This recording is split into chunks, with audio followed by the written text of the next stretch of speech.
Welcome to the dojo, baby. This is Joe Doe. This podcast is brought to you by Emotional Damage. Welcome, everybody. This is Zoom Fu. It's a Zoom, and we're about to kung fu this motherfucker. Well,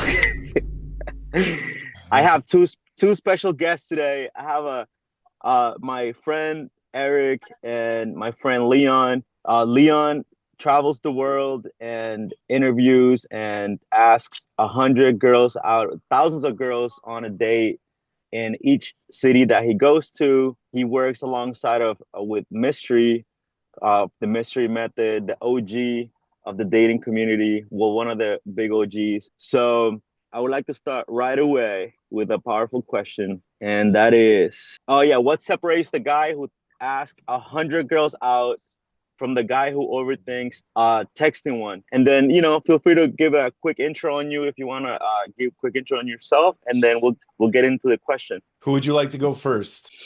Heads or tails? Tails never fails. Tails never fails. All right, you go first. All right.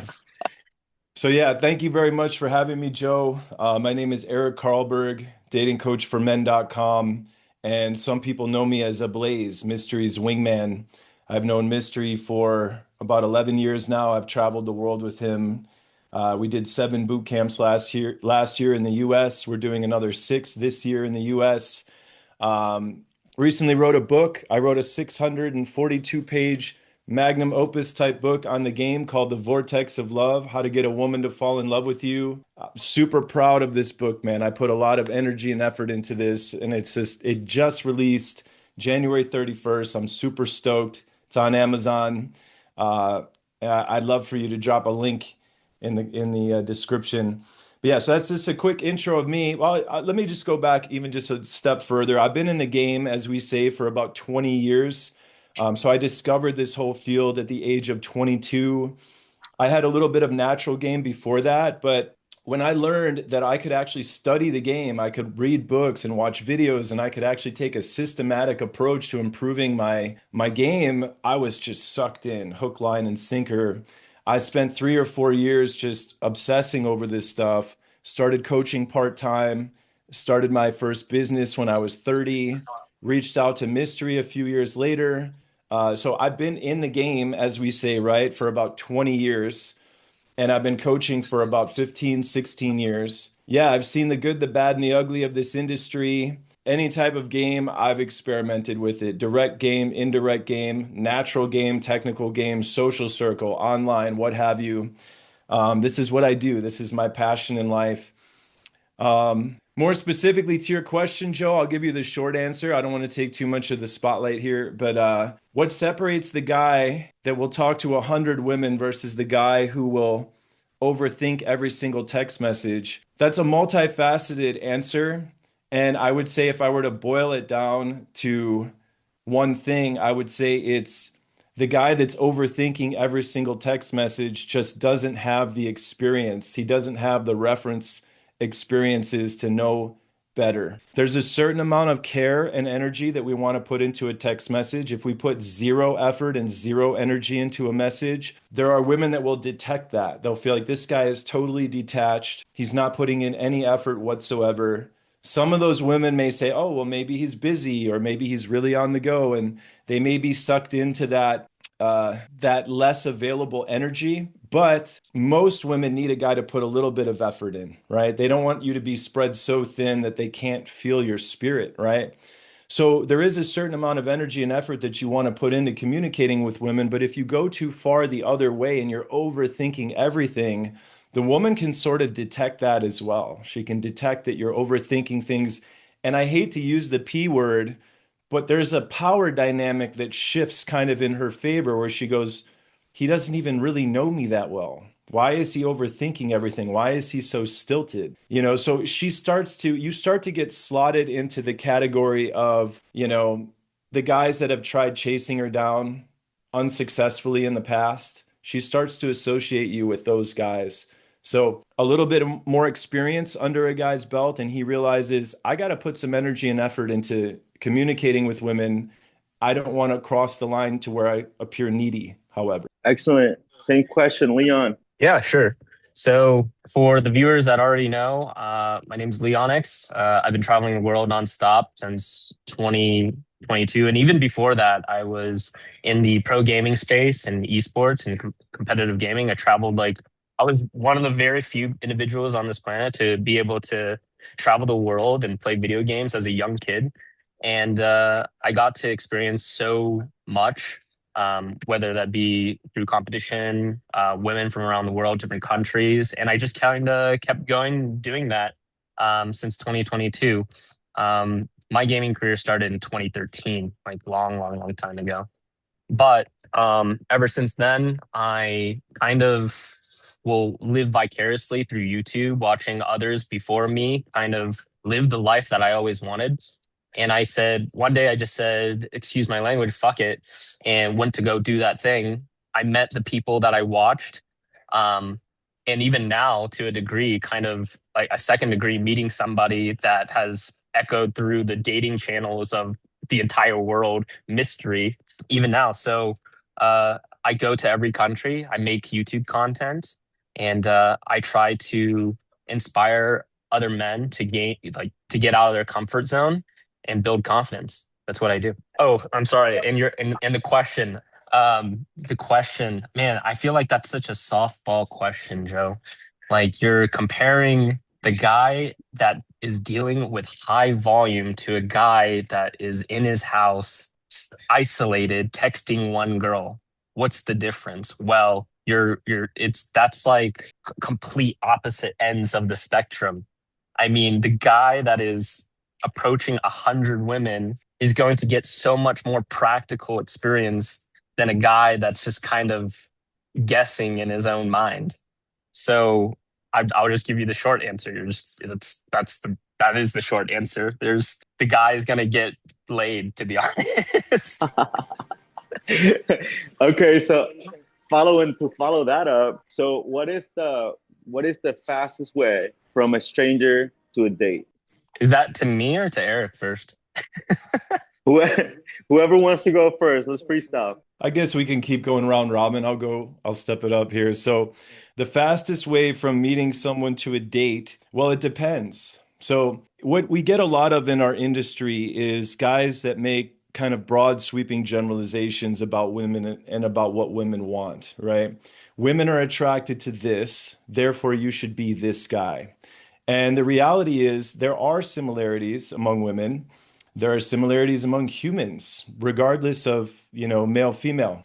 So what I like to think through is the lens of ideal mate theory. This is the idea that every woman sort of has an ideal in her mind of what she's looking for, and she has an ideal for how the courtship process goes down.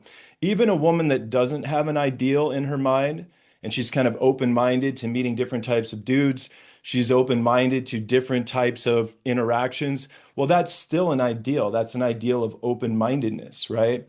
So you talk to one woman, and the fastest path to getting a date may be to just say, hey, I think you're really interesting. I like your energy. I don't know what it is about you. You don't know me from a hole in the wall. I know I just walked up. This is kind of random, but what do I have to do to get to know you? And just putting it on her right away. And she's like, well, take my number, right? She's down to go on a date with you right then and there. She's down to exchange and have a conversation right there. You're going on almost an instant speed date with these women, right? Now, where I take issue is when guys say, that's how you should be with all women, right? Every woman wants this. Just be really direct. Let her know this is a male-female dynamic right off the bat.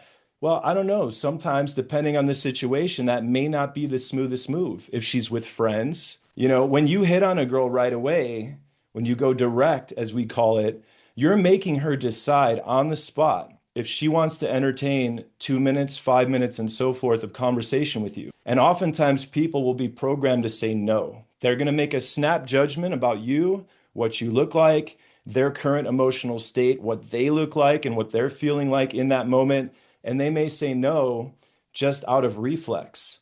If you're talking to her in front of her girlfriends in a group scenario, now you're making her decide in front of her friends if she wants to entertain a conversation with you for 2 minutes, 5 minutes, or whatever. So in some cases, it's actually to our benefit to go indirect. It's to strike up a more benign conversation and indirectly get yourself into a conversation with her or her group, and then slowly give her signals of attraction, signs that you're interested in her. Putting our cards on the table right away is not necessarily always the right move. So the fastest path from meeting a woman to a date, it depends. It depends on her ideal.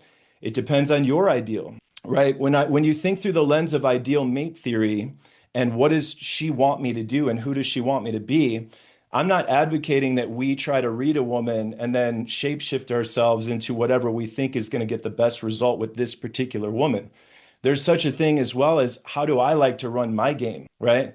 Do I like to be more direct and upfront, or do I like to hang back a little bit and play it cool and get to know somebody a little bit more first? So there's this balance between what does she want and what do I want. Awesome. Yeah, absolutely. And then we can also incorporate the context here, because sometimes, like, if you're out doing cold approach, that's one thing. But if you're out there living your life and then just approaching casually, that's there's a different context there. So same question to Leon, with that in mind. Yeah, sure. I think a lot of these conversations are going to be very on the same side of this. And if we go deeper, we might differentiate on a little bit of our philosophies. For example, I was just in Thailand with Mike Casanova, great friend, great guy, very smart dude. And we had kind of a idea of approach of being, letting things bake or just going in for the kill to get the connect, right? A lot of the approach is, the end goal of the objective is to connect afterwards, go on a date with a stranger. And, the primary question is like, oh, getting a stranger to go on a date with you. No, I mean, me and Eric's, experience, like, obviously we've had that happen before. But in terms of like long term, kind of what I've learned over the last several years, you can't really fake genuine desire. I like to personally, my philosophy for a lot of these things is do high volume, discover the girls that have genuine desire, inspect, like cut to the chase, go straight for the kill, and identify the girls that are essentially on tap. So that way, you stay away from the heartbreak for long term, essentially, and you end up going on genuine dates and building genuine connection because the other person is genuinely just interested in you. Obviously, there's going to be other girls that, I'm in Colombia right now. There's like a term here where it's like, oh, you have to conquer me, essentially playing hard to get and essentially doing the art of persuasion. I'm not really for that, but I understand that, some girls, girls come in all different shapes and sizes and all these different things that they require. There are some girls that require that, but essentially putting on the moves and doing that for me puts her in the category of just kind of a like short-term relationship. But yeah, like a lot of those things, getting from stranger to a date, I think it really just boils down to genuine desire and being able to identify it quickly without wasting a lot of your time, especially guys like us, like me and Eric. I'm assuming Eric, obviously with his experience, we deal with a lot of high volume game, and a lot of guys don't deal with a lot of high volume game and not necessarily know how to manage their time properly when it comes to women. That's a great point. The genuine desire part. I remember when I was I went to Sweden, and I met this Israeli friend, and he took me out. He's like, "Hey, you want to go pick up some girls?" And I'm like, "Sure, let's go."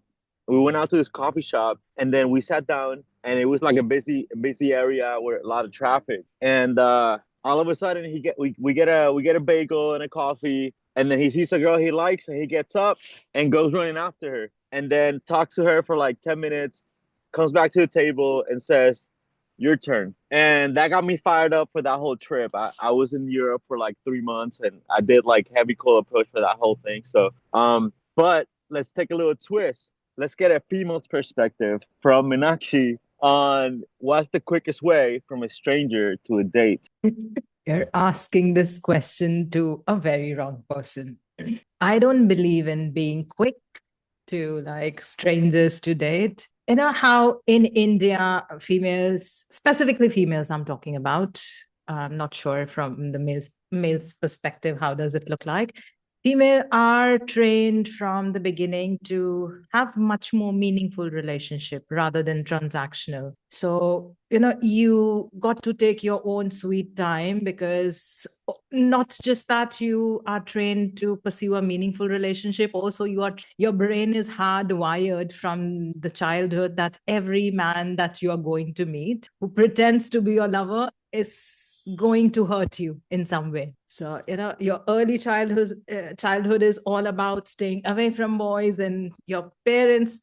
I told you last time that it's a very common concept in India that you have arranged marriages. So, same parents who have told you entire life that you got to stay away from boys, now they are asking you to decide in 1, 2, 3 meetings to find your soulmate. So, it doesn't work that way. For me, it's like more like going slow, taking your own sweet time, because it is very easy for people to fake in the first and second meeting. Not just faking, but everyone wants to be nice if you're meeting the person for the very first time. No one wants to like have an impression that you're a bad person, because you never know that are you going to meet that person ever again or you are not.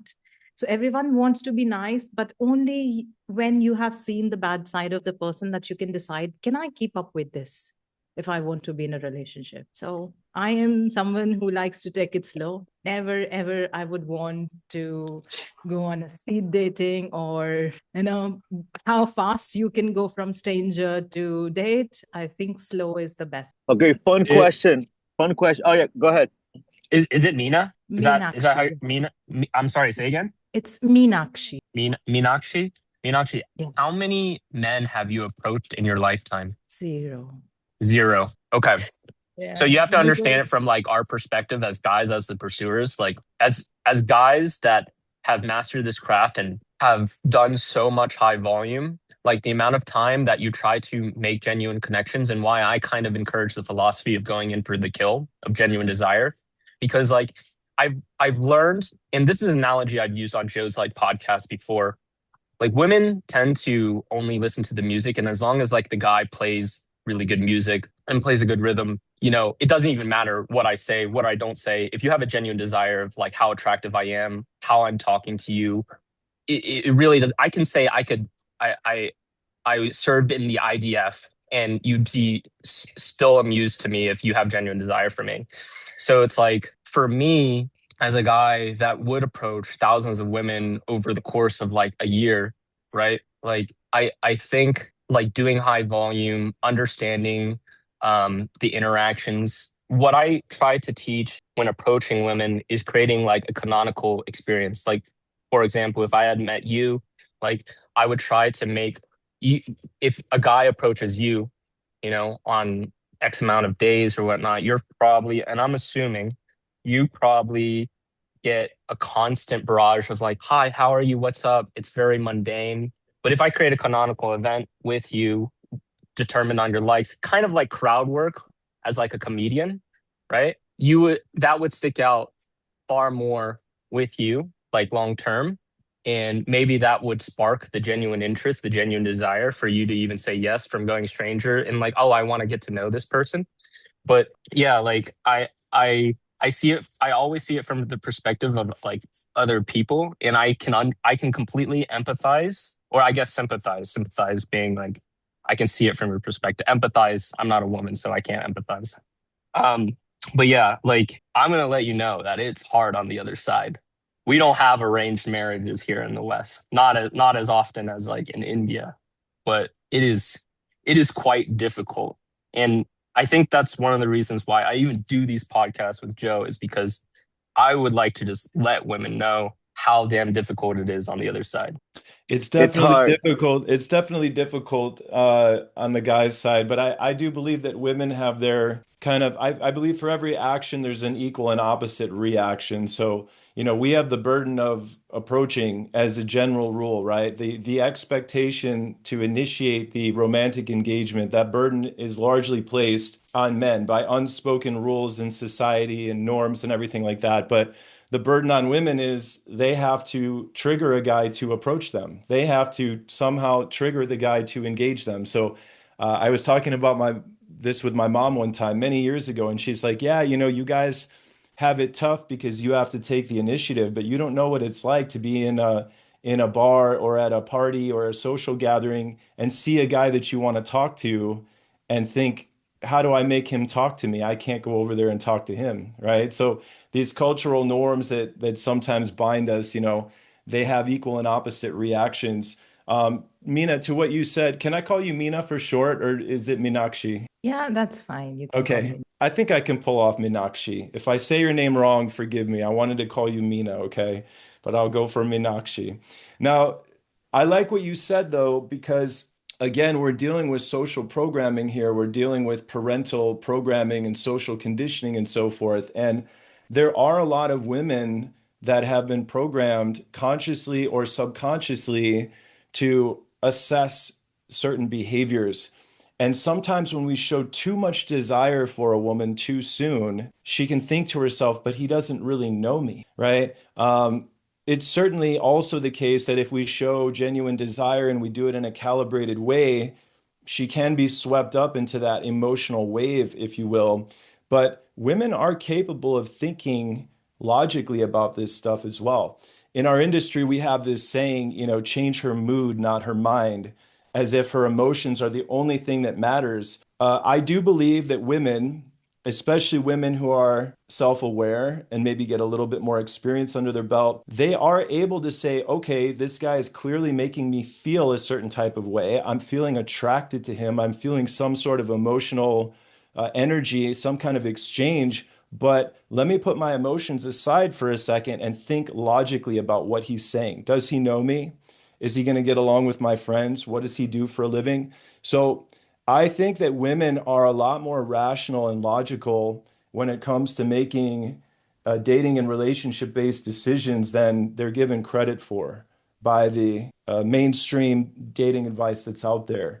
I talk about this extensively in my book. This is a part of what I call element 2. So element 1, attraction, that's all the chemistry, that's all the, wanting to express our desire in outward ways or in more indirect and subconscious ways. We want to trigger some sort of attraction in her. Element 2 is more about, okay, does this guy actually make sense to be with? If you think of like an analogy of buying a car, for example, right? Attraction is like, ooh, this car really looks nice and it handles well and it's flashy, it's exciting. But let me see the consumer reports. Let me learn about the maintenance, the expected maintenance, the longevity of the different parts of it. Let me actually put aside the fact that I really like the way this car looks, and let me actually think, does this car actually make sense for me to buy right now? So I think women are juggling both of those forces, and that makes the case for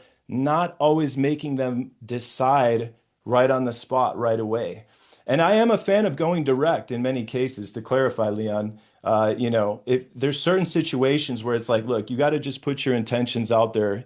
She's busy, you're busy, or for whatever reason, it's just the right moment to go direct. So I'm not saying that we want to walk backwards the whole way into a relationship. We have to show interest in her at some point. It's just a matter of when, it's a matter of timing, it's a matter of her ideal, your ideal. There are many different factors at play. Beautiful. Fun question. Really fun question here. And this is triggering to people in India, right? But because I'm all for arranged marriages. I love this, like arranged marriages. So bring back arranged marriages or high volume dating. What do you think? Option number 2. Since you do not have the concept of arranged marriage, which is why you wouldn't understand how difficult it is for people to keep up with an arranged marriage. First of all, marriage, specifically in India, if you haven't been to an Indian wedding, it's very, very expensive. It's so expensive that people sometimes have to mortgage their house, take a loan. I might be exaggerating. Some even sell their kidneys to get their daughters married, which is why doing marriage another time is total risk, which is why no matter how hard it is, even if it is disrespectful, abuse, domestic violence, or even if a woman get killed during the course of marriage, doesn't even matter. What matters is that in society, people can tell that we got our daughter married. That's what the pressure on a father is. So I am certain if it happens in America, the concept of arranged marriage, it would be much more streamlined, much more organized, much more crime-free in US. But I'll give you an example. It was a very recent case, and not that I'm proud it happened in my city. There was a woman, a married woman, whose husband was working out in UK somewhere, and she had an extramarital affair with a guy. So when her husband came back, she killed him, stuffed it into a drum, and put cement on it. And the entire male community was so terrified of it. They were like, we don't want to get married, and marriage is this, women are torturous, women are changing. But it has been happening to women since ages. There used to be an ad on television where quite literally people used to tell you that if a girl gets burned, how do you react? You don't put water on her, you don't do this. They were running an ad campaign because women were burned for dowry, and it was a very common scenario. Now, there was just one case, or rather two, where men were killed in a marriage by a woman, and the outrage were like, male community is in danger, watch out for yourself. So you understand the risk of like approaching a man to a female is much more than men approaching women. Worst case scenario, you'll get a no. But Yeah, in case if you don't want to get burned by a diary, get a life term insurance policy, and then I think that could work. Yeah, so Yeah. I think high volume dating is much more convenient. If you don't like Question a real person, quick. change the person. Yeah. Yeah, Meenakshi, I have a question. How much of percentage of like marriages in India are arranged marriages? I would What do you say gut feeling? I don't know. That's why I'm asking you. I I would can ask say Google. Yeah, 50 to please. So like yeah, I don't have statistics as well, but 50 to 60%. If you just talk about the urban area, arranged marriages now in last decade are lesser. Because yeah. people are going out, people have money, they're financially dependent, and especially female, they are financially dependent, so they can choose who they get married to. But in rural area, you will find 100% to not 100%, 98 to 99% are arranged marriages. You, as a female in rural area, you are not allowed to choose your groom yourself. Oh my God. Otherwise, Google you can be just abandoned by your family. Google just said it's 90 to 93%. Oh my God. Yeah, Okay, so like wait, real quick. I'm sorry. I'm gonna pad what I'm about to say because well, I'm not Indian. I actually have never been to India yet. But I have like my only perspective is obviously the extreme and what I've seen on the internet and what I've interacted with like in the YouTube comment section and like Instagram posts. But it seems to me that in Indian men, there's like a deeply rooted, terrible like incel culture, I guess. If I had to like and it seems like Indian men are extremely horny all the time on the internet and are rooted in like incel beliefs. And I have this theory. The reason why that is because Indian men are so reliant on the arranged marriages and the caste system. And I don't know if that's true. Maybe you can reinforce that. But I don't know why that is because honestly, on the internet, when I read like Indian men's comments, it's Excuse me, Leon. quite I just heard from the coalition of Indian men, and they're saying thank you for their raving review. it's a question. It comes from ignorance, I know, but like one of my good friends is Justin Mark, and I think he's one of the greatest pickup coaches in the world, to be honest. But that's just me, and he's Indian. No, you don't have to apologize for anything. I think you're pretty much right. The very first criteria how people arrange marriage, the very first thing that they see is the caste. The caste should be same. That's how arranged marriages are done. In about 80% cases, people are flexible. So the caste is divided into hierarchies. So if I talk about caste system, 2 of them are higher caste, 2 of them are lower caste. High caste people wouldn't want to get married into lower caste people. So the flexibility of high caste people is within their high caste system. And also why men rely why men rely on arranged marriages is because if your parents don't agree, if you don't marry to someone who your parents want you to get married, you may lose the inheritance property. So, which is why nobody want to lose that. Where are me and Eric on the caste system if we come to India and we want to meet some beautiful Indian women? Just tell us where we're on the caste system, how we can infiltrate India's caste system and get the best ladies. How do we do that? Well, first of all, let me just jump in real quick. That's a good question, and I do want to hear a response. I am married, by the way. Yeah, I am married. So My bad. no, I it's don't all know the good. lore. It's all good. Here's my take real quick on this. So I don't like to generalize and moralize. I have worked with Indian men. I've even worked with men that were traditional Hindu, Brahmin Hindu, Brahmin. and say again?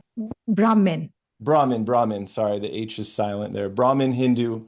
And I actually set a client up one time on a website, a dating site for arranged marriages, where you get a good profile there, and the woman, her parents actually browse the profiles of the men and select a guy for her, right? And he met his wife through this website. He has 3 children with her. And he messaged me. This is someone who I worked with probably about 15 years ago. But he says that he's so happy and he has such a wonderful family, and his wife and him are so in love. So there's this concept called convergence in psychology. And it's the idea that we're actually compatible with more people than we think we are. We think that we're only meant to be with like a certain small select group, right? But the reality is that if you spent enough time with somebody, you could probably develop feelings in a relationship with many more people than you think through the process of convergence, through just spending a lot of time with one another and so forth. So I believe there are a lot of Indian couples out there and people in arranged marriages that have experienced this process of convergence where maybe they weren't feeling so sure about one another in the beginning. And over time, this love developed between them. So I don't want to cast judgment on arranged marriages as a whole. And I don't have the audacity to have a staunch opinion on something like mating for life, choosing a life partner, procreation. These are all very, very intense, existential, universal questions. So I think if I'm going to generalize, though, and again, I'm a Western male born and raised in the suburbs of Chicago, right? I think that generally speaking, a more free and open dating society is better, where women have more agency, women have more selection and choice. I think generally speaking, the more honest and open people are, the better.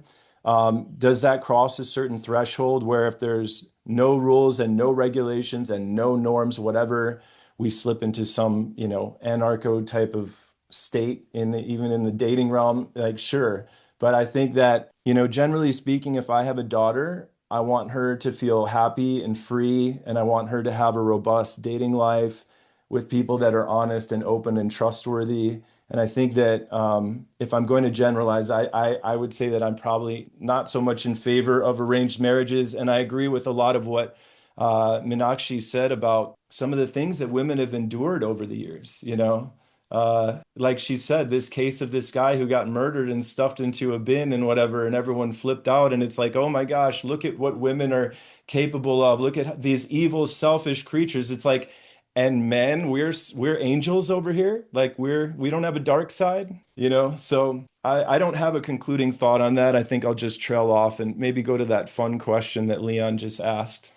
So, Yeah, is there a instead of a dowry, is there a rent a Indian girlfriend system for Westerners to try? Do I have to sacrifice a baby goat or something? okay. That's a No, really that's extreme. cute It was funny. question. It's funny. It's funny. No, I'm just kidding. I'm kidding. But yeah, like how would a Westerner infiltrate the caste system? I guess that's the question. But we'll just keep it off Wait, beat.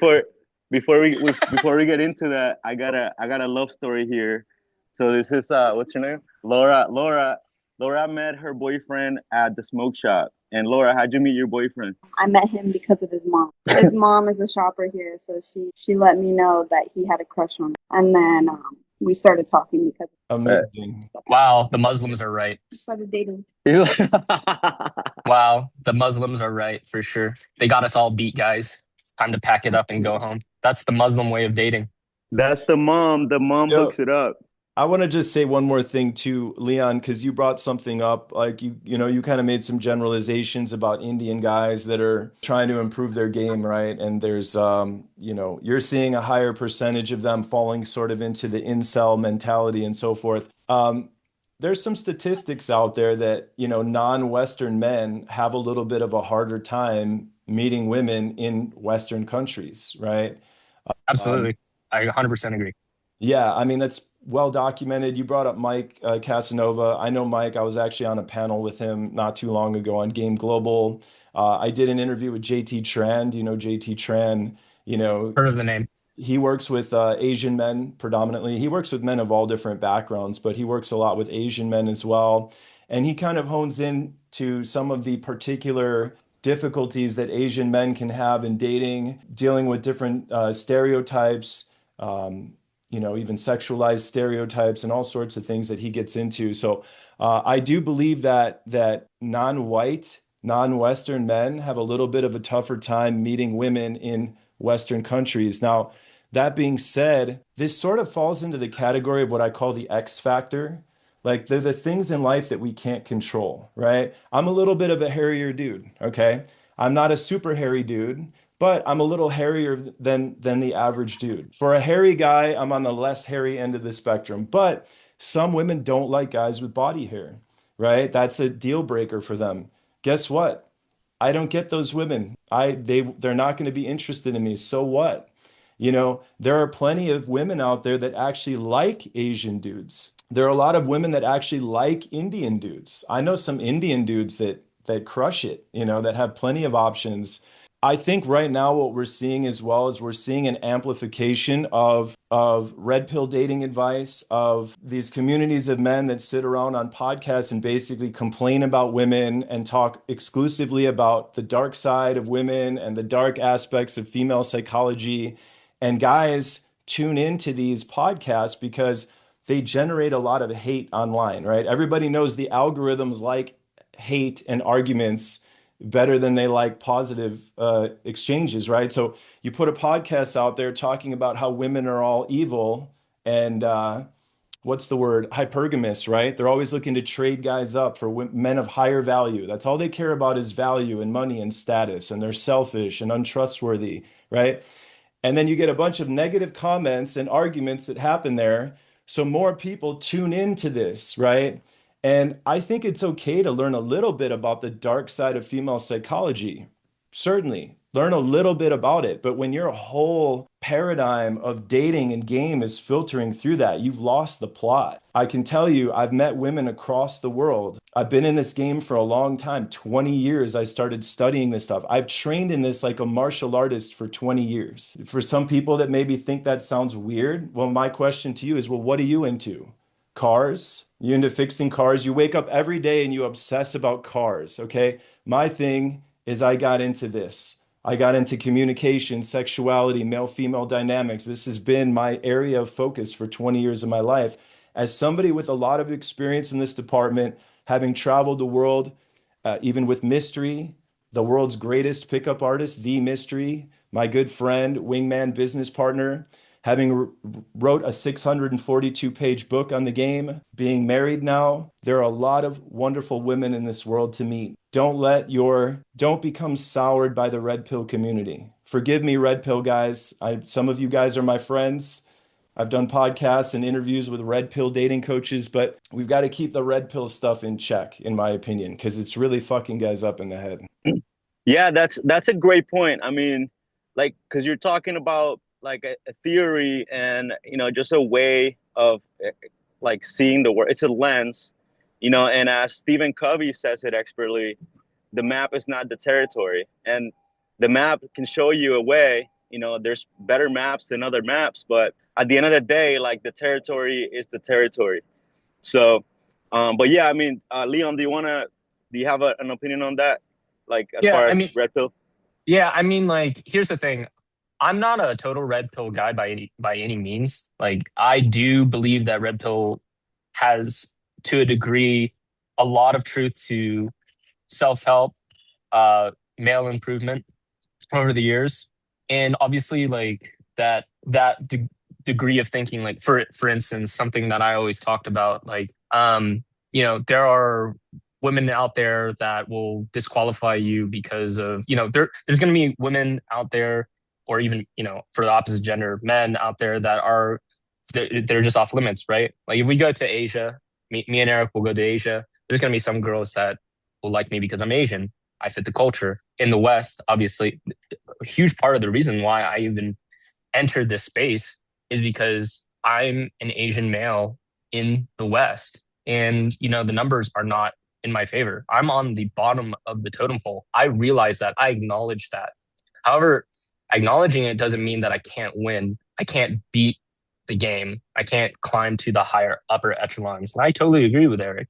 Like, for instance, with the red pill community, they boast about, what is it, the 5 degrees of like high value men, utility, physique, charisma, etc. Right? There are degrees to that will help you self improve. But, if I had to describe like a big titty goth girlfriend, what would she want in a man? Right? That might not even fit her, her bill. So, like, men that have this idea that they could attract every woman in the world, that's just not possible. That's not real, right? There's going to be girls that are just really, really into me. There's going to be men that are really into Mina. There's going to be other girls that might be really into Joe versus like Eric, and they're completely different, like different on the other sides of the spectrum. And there's a ton of girls that have discussed in the red pill manosphere. Does that mean that they're completely false? No. So Leon, I on that degrees of point, so do you think it depends more on region and culture as opposed to like skill set in dating? I think that's like most multifaceted, to be honest, because region and culture that comes with that's just different sets of rules of how to play the game, right? Like, there's different games to be played, how different girls can be, cultivated when you go to like a different country.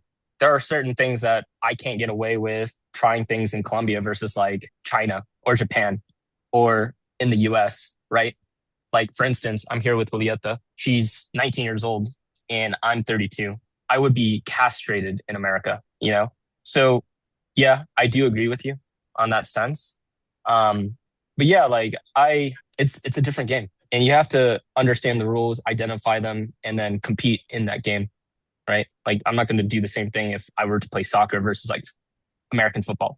Here's if I may, just one more add on here. My big issue, I guess, if you could call it that, with kind of the red pill community and the red pill dating advice, I tip my hat to anybody who has the guts to say, I know what it takes to attract a woman. Let me tell you about it. So let me just say that. For anybody that's genuinely trying to help people and communicate truth and transform people's lives, my hat's off to you. However, I have noticed there tends to be a higher percentage of coaches in the red pill community that just don't look like they fully know what they're talking about to me. Forgive me for saying that, but I've been in this for a long time. If I listen to somebody talk about the game for 5 minutes, 10 minutes, 15 minutes, I can usually peg their experience level, right? Imagine if you are a master carpenter and you've been building houses for 20 years and you know construction really well, and you listen to a guy speak for 5, 10, 15 minutes who doesn't really know construction that well. You're going to pick up on that pretty quickly. And what I see going on in these red pill communities are groups of men talking about all of this experience they have and all of this wisdom that they want to impart to their viewers. And they really don't have as much experience as they claim to have. And guys are tuning in, they're listening to lopsided advice about women, and they're absorbing the emotional state and the mindset of guys that aren't really getting that great of results with women. A lot of the stuff talked about in the red pill community is like, if you strip a woman of all social conditioning, you strip her of her education, you strip her of her upbringing and the values that her parents instilled in her, and you're basically just left with a female mammal as if she's out in the wild. Okay, she may be a little bit selfish. She may be a little bit duplicitous. She may be concerned with gathering resources and safety. She may be operating from a little bit more of a fear-based mentality. But pending she grew up in a relatively normal family, in a relatively quote unquote normal culture. I don't know if normal is the right word, but you guys get what I'm saying, right? If she has a decent education and she has some self-awareness, she's not ruled by these animal instincts, right?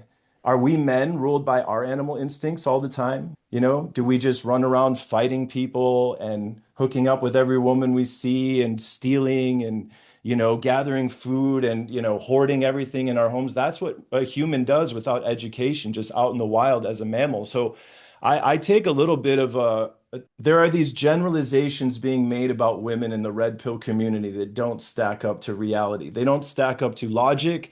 They don't stack up to reality. And the entire community is focusing on this right now. But a lot of people ask me, how has the dating and pickup community evolved? I think in a lot of ways it's devolved. We used to actually talk about getting women and tactics and systems and flirting and how to generate attraction. And, you know, we've lost that. You know, now it's just a bunch of theory. It's just a bunch of conversations happening online. Let's get back to actually meeting women. Yeah, to that point, what I want to ask here is, so to what level do you think that certainty and assurance in one's own self and your message, to what point or to what level do you think that plays in influence? You know, wherever it is, like, you know, to your YouTube audience or, you know, in the dating context. Well, confidence is just the short version. There's this saying that if you think you can accomplish something, you still might not be able to. But if you don't think you can accomplish something, you probably won't, right? So belief that you can actually transform your life and become more attractive to women and meet the girl of your dreams or have a robust dating life where you're meeting lots of women, if that's your thing, you have to believe that it's possible. If you don't believe it's possible, you probably won't take the actions necessary to actually make the transformation. So even if you believe, you may not be able to accomplish these things, but if you don't believe, you probably won't. Yes. All right, Leon, do you have any opinion on this? Personally, no. I mean, I agree with most of everything with what Eric is saying. But you know, due to the popularity of like red pill, like I'm not, like I said, I'm not 100% on board of the ship of the red pill. However, I do think that there's truth to it. I think that there's the realization of like the popularity on it in the last, I'd say 4 or 5 years. I think that, you know, I'm just repeating talking points of other people at this point, but you know, there's a degree of truth to it. There's men in the West, they empathize to it because they feel like they're not being voiced or heard. And it's not like a hating on women thing. You know, what's your definition of like red pill, right? And like the definition of red pill is just like, what is the truth? That's why they come up with the generalizations to come closer to like the meaning, to come closer to like the solution to their problems. But yeah, like I do wholesomely agree with a lot of what Eric is saying, especially when you're, you know, targeting a higher level, going for a deeper connection, higher substance. So yeah, that's pretty much my own thoughts on it. Minakshi, did you want to add to this conversation? Because I have something else to add to it, but I wanted you to speak as well here. Yeah, so this red pill community doesn't exist in India, but from my personal experiences, it's not very hard to make an Indian girl fall in love with you because majority of them, not someone like me, but majority of women you see, it's very easy for them to fall in love because of two reasons. So how an Indian girl's upbringing is, there can be only two scenarios. Either she's loved by the family. If she is loved within the family is very protective of her. And she will have a lot of restrictions. She's not allowed to go out after certain hours if she has friends. So a lot of restrictions. So this kind of woman is looking for freedom, more space, going out, somebody who can make her feel that adventure in life. So this girl can fall in love very easily with a guy who's more of adventurous, who's strong. And the second scenario is there is a lot of discrimination between a male child and a female child. So this girl is looking for more independence where she can earn, she get more respect, and she's loved for, even if she's financially independent, opinionated, and want to do her own stuff. So she is looking for a guy who can understand her ambitions, who supports her. And if you just offer these two things, the first kind of girl, if you offer her freedom, adventure, and in that protection that, yes, I can stand against your family, I can fight with them as well for you, she is ready. Second kind of girl, she has got aim, ambition, she just want to earn much more respect, some equal status, because her brother was treated differently, she was treated differently. So all she's looking for, just an independent identity. If you can support her dreams, yes, you get the girl. So it's not very difficult to get a girl in India. But the thing is, people don't see women as women. They just see it as a transaction. It's years of conditioning. That's what women in India have been doing. If you see the percentage of Indian women who are still financially independent is very less. Even in some families, after you get married, people would encourage you to quit your job just because they want all your time and attention for kids, home, family, household chores, and being a primary caregiver to parents. So this is something which is not common in Western countries, but yes, it is. And the things that you're talking about, the speed dating and the red pill community, it doesn't exist in India because, yeah, anyone who shows love, care, compassion, or supports a girl's dream, girls still fall in love in India with Indian men who later can turn totally different person after like 2 to 3 years of relationship. Like the guy I got married to, and my parents were looking for an arranged marriage setup for me. So initially, I told this guy that I wouldn't want to be in an arranged marriage because I'm certain that my father will get me married to someone who is super rich or someone who is super authoritative. And at some point of time, I'll have to quit my job. So he was like, he used to support me in my dreams and everything. He pretended to be that person that I was looking for. And when I got married to this person, he flipped the tables and chairs, everything 180 degrees. He wanted me to quit job. He wanted me to have kids without having a plan. How are we going to raise kids? And he would blame me for everything.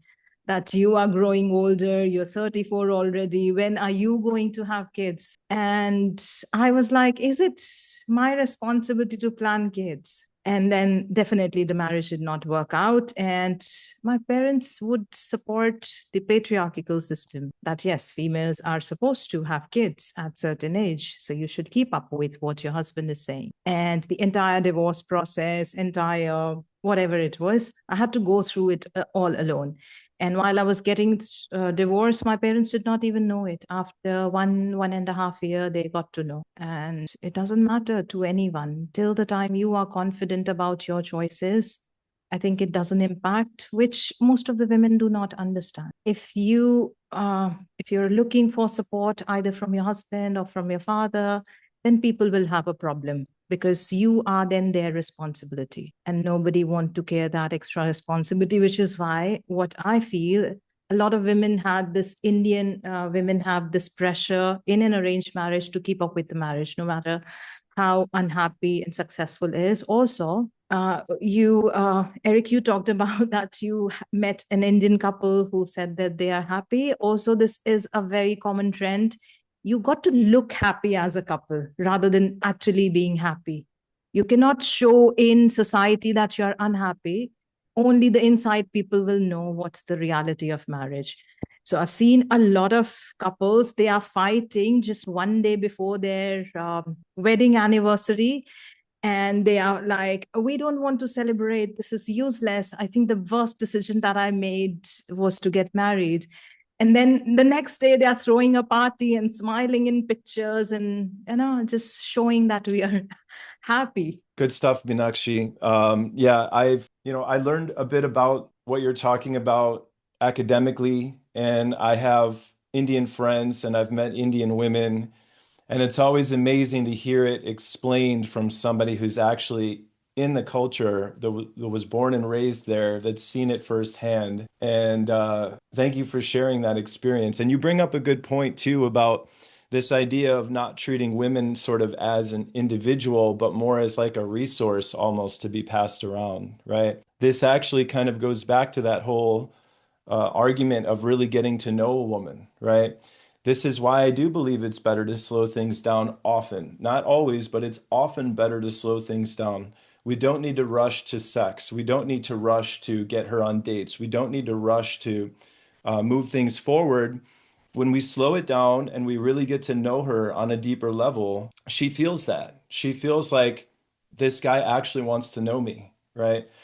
Think of this as like a job analogy, right? Like, let's imagine you're applying for a job. The job analogy is not a perfect analogy because we are both the, did we lose Joe here? Oh, he'll join back in, I guess. The job analogy is not perfect because, in the dating market, we're both the buyer and the seller, if you will. But let's say you're going to apply for a job and you have all of the required work skills, like just from a basic worker perspective. You show up on time, you work well with others, you can stick to commitments, you're accountable, you're reliable, you're just an all-around good worker. Well, that's great, but do you have what it takes for the specific opening of the job, right? They have a specific job opening. Do you have what's required for that specific skill set? Not only that, but a good employer wants to know that you don't just need a job or any old job. They want to know that you selected their company specifically, right? I mean, imagine you're sitting there in front of an employer and yeah, I've got everything it takes to do this job and I just need any old job. Well, we kind of want somebody that's selected our company that's going to stick around, that actually wants to be here. So when you demonstrate to a woman that you have all the qualities that make a good friend, even if there was no romantic potential whatsoever. I call this social element 2, by the way, SE2. You demonstrate to her that you're a good person, you're on the same wavelength as her. The second thing you demonstrate to her is that you can fit whatever relationship needs she has, right? Whether she's just looking for someone to date casually, she's looking for a boyfriend, a husband. Do you sort of meet her ideal in that department as well? And then qualification. Do you actually take the time to get to know her so she feels like you're selecting her for more than just her looks, right? When you demonstrate too much interest in a woman before you get to know her, you are basically telling her you don't know anything about her as a person, but you're drawn to her anyway. So what are you drawn to her for? Her looks. You're drawn to her in a sexual primal way, but you haven't slowed it down to get to know her on a personal level. I'll shut up. I wanted to backtrack to one topic we had already touched, but if anyone wants to go. Yeah, I just wanted to say, like, at the end of the day, like, if, like, it's a numbers game, and I think, what Leon does is incredible, where he shows people that, it's a numbers game truly. And what he was talking about, like, certain type of girls go for certain type of guys, so it's about preference. So a lot of guys will give up on the first or second try, and they don't realize that if they talk to 100 girls, then they will meet somebody that will be like a good match. It is really that simple. But the geographical thing that we're talking about as well, I actually I've been riding around with this sign. I don't know if you can, let me just flip this camera up. Are you single for Valentine's, right? Most girls are gonna say no, I have a boyfriend or whatever. But I just got my first number just now. So, like, the real time proof that it's not really like because somebody says no. So that was my thing, rejection. So if anybody wants to hit on that, then yeah. Otherwise, There's a certain amount of volume and velocity, we call it, right? That if you're not getting enough interactions in, then you're not acclimating yourself to the game. And again, I'm speaking through the lens of Western culture here, Minakshi, okay? But the guy that's just sitting at home listening to red pill podcasts, and then he goes out with his buddies once on the weekend and he gets a bunch of drinks in him and then he does one half-ass approach, you're not going to improve yourself. You know, you've got an uphill battle. Now, on the other hand, if you spend the majority of your time thinking through the lens of action and what can I actually say and do and how can I convey my personality, and you study different systems and tactics and techniques. When I say that, by the way, Minakshi, just to clarify, I do believe there's an honest, authentic way to use systems and tactics and techniques. It's no different than using a system to sell a product. If you have a product or service that's of good value and you learn a system to help you accurately, efficiently, effectively convey the value of your product, I don't think there's anything wrong with using systems. So I think the majority of guys need to focus on getting in field and getting a certain amount of experience under their belts. And then when they're not in field, they need to spend the majority of their time thinking about actual things they can do in field. I think the theory, the red pill stuff, the female psychology, all the higher level concepts, that should occupy a very, very small amount of study time, maybe 5%. Like if a guy has 16 to 20 hours to devote to this, which I do think guys should devote about that amount of time to this.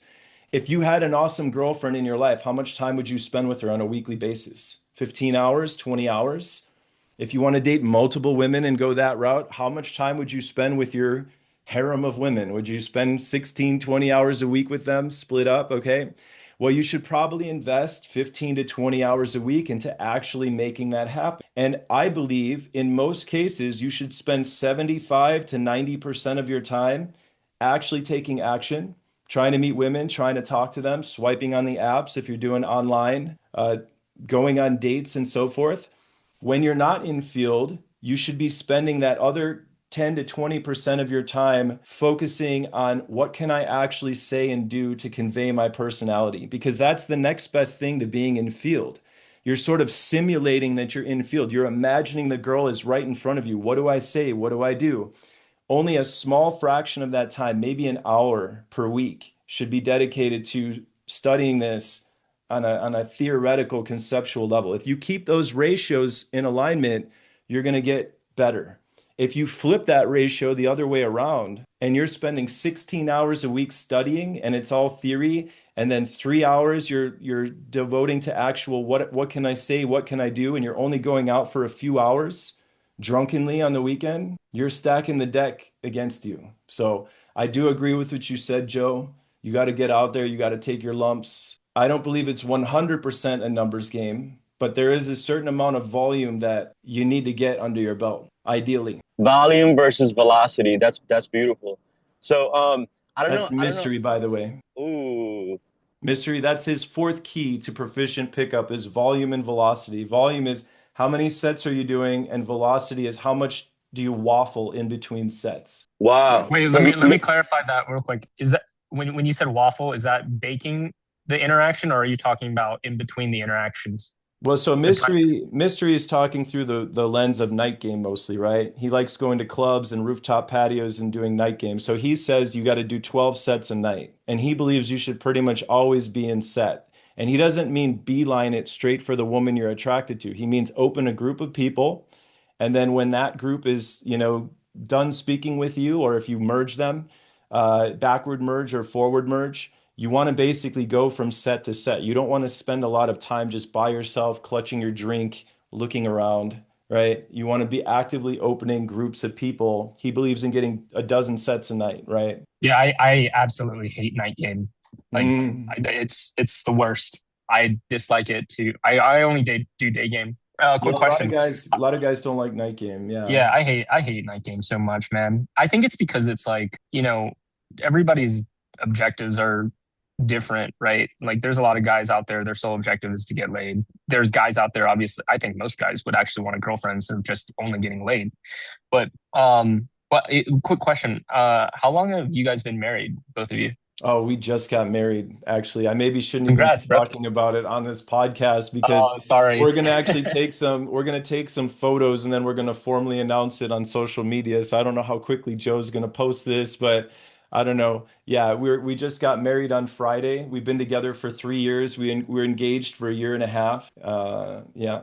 Oh, congratulations, brother. Thank you. Thank you very much. Congratulations. Congratulations. Thank you. And Minakshi, how long have you been married? It was almost 3 years. You've been married for 3 years? Yeah. Okay. Congrats.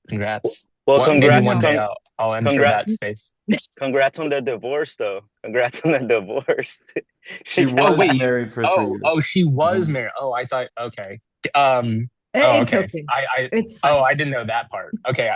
I thought it was like a previous divorce. Sorry about that. Leon, to Yeah, what you so were it's saying it's too, going to be 2 years for divorce as well in September. Leon, you were saying how you don't like night game. Listen, there are logistical hurdles to every type of game, right? Like Mystery would say he doesn't like day game. Say, why would I want to run around the street trying to chase women down when I can go to a rooftop patio and I've got 20 attractive women all in one spot, you know? So that's the way he thinks. But I do think that there are certain nighttime environments where it can be a little pretentious and everybody's worried about what other people think of them. There's like, during the daytime, it can be a little bit more real. It's a little bit more down to earth. I believe in just kind of doing all of the above. If you want to develop your game to the fullest, you should be able to meet women at nighttime, during the daytime, through social circles, online, all four streams, ideally, right? But a lot of guys want to hone in on one area, and that's fine too. Some guys do only online games, some guys only do day game. Well, yeah, like I agree with you if okay. So candidly, I agree with you if you're a one-on-one beginner, just so you can learn how to crowd work and build charisma and build experience. Um, the reason why I'm so against a night game, and I've had some students in the past, and I've talked to, hundreds of, people doing this thing. Something I've identified between the difference between night game and day game is strictly purely based on, okay, analogy, the type of fish that you want to catch, right? I wouldn't want to meet, like, I primarily like to look for girlfriends that are, I have a specific type, very wholesome, ones that cook and clean for you, genuinely like are really interested. And I'm not saying those girls aren't going to be in that game or at the clubs. I just think that those girls are less likely going to be there. And if they are going to be there, they're going to be quickly taken out from there. And what I mean by what I said earlier about different guys' objectives, right? Like, I'm not saying that you can't meet your future wife at a nightclub. I just think that it's less likely. And if your objective is just to sleep around, you might find a better fish for that in night game if your objective is just to have a one night stand, etc. But I really do believe in day game of building like a more genuine relationship, higher numbers. I'm more in the field of the numbers game, putting yourself in an environment for you to win a higher win percentage. So like in the day game, like the environment that you're cultivating or creating, there's what I like to call better chances of creating more of a canonical event with a girl to be able to pair bond during the day than like a night game, because I feel when I do night game, I feel like the odds are stacked against you. Loud music, it's hard to communicate. I rather go for much more clear and concise and finding this particular girl that I'm looking for. And I'm not completely narking on it, but that's just Yeah, my and take. no, totally. And basically it just comes down to what is your preference stylistically. It sounds like night game doesn't suit you stylistically, right? But there are ways of compellingly, winning the attention of women in nighttime scenarios. I've lived it and I've seen it with my own eyes. And if we're going to generalize and we're talking about sort of your stereotypical nighttime girl going out drinking, partying, maybe not so. I'm not interested in dating the stereotypical club girl either. Okay. Again, stereotyping a little bit though. But what I try not to do is judge other people's preferences. So I think you can create compelling experiences in night game environments. I think that there are quite a few cool chicks to meet in night game environments. If I may, too, this is where having kind of a universal method comes in. The vortex of love here, This is not where I tell you, this is what women are attracted to, therefore you should be this guy. This is also not where I say, this is what I do to get the girl. This is not just a book purely on my preferences. This can be used for guys for night game, day game, social circle, online. You want to meet a more conservative woman, you want to meet a more liberal woman. This is a politically agnostic book as well. I don't get into politics and I don't get into a bunch of red pill stuff. There's a little bit of female psychology in here. There's a little bit of science of mate selection and so forth. But I think that, and again, this is just preference, right? I like having a method that I can use for any type of guy that I'm working with. I have a client who's a modern Orthodox Jew. I set him up on J-Swipe. He met his future wife on his first date, 23 years old, got married, has kids. I watched him get married on YouTube Live during COVID, right? I have other guys who are successful 50-year-old multimillionaire entrepreneurs, and they just want to be single. They were divorced a few years ago, and they just want to date lots of women. Some of them want to do day games, some of them want to do night game. Social circle is another avenue that I think is highly underrated. Everybody in our scene seems to be obsessed with cold approach. How do I get the woman that I don't know that's over there, right? Daytime, nighttime, how do I get her? I don't know her, I want to know her. That's compelling, you know, that's a compelling thing to be able to do. But there's a lot you can leverage from warm approach, from social circle as well. And I'll say one last thing. Sometimes where we see obstacles, there are actual opportunities, right? Like, I went out with a woman one time and she asked me if I wanted to come meet her brother. Her brother was my age. I was 30 years old. She was 20 years old at the time. I'm 10 years older than her, and I'm going out to eat to meet her brother and her brother's fiance and another couple that they're with, all my age.